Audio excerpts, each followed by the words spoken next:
when you look back over this almighty career, and we look internationally, how do you feel about Trump as against previous American presidents? Do we need to fear Trump's eccentricities, or should we embrace him? No, well, you're asking a bad witness here.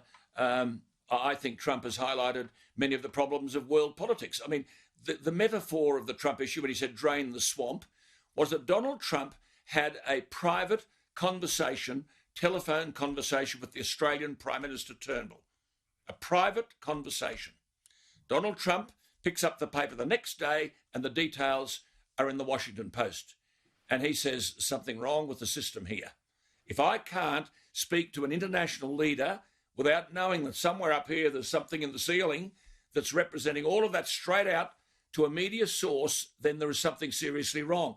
And I think Trump has dismantled many of the impediments that have existed towards good government. And have a look at the figures. I mean, there are more blacks employed than ever before, lower levels of black unemployment, more Hispanics in jobs, more women in jobs, economic growth until the pandemic came along, economic growth at unprecedented levels. I mean, he's got a problem on his hands now because there are 30 million Americans unemployed and they vote. It's going to be tough. But he breeds this sense of optimism, make America great again.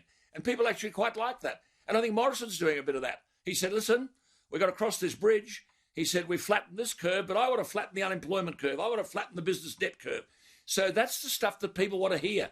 They want someone who can lead and be positive and give the suggestion that they know where they're heading. I think Trump's been a splendid person in terms of draining the swamp. But, oh, God, it isn't completely drained, is it?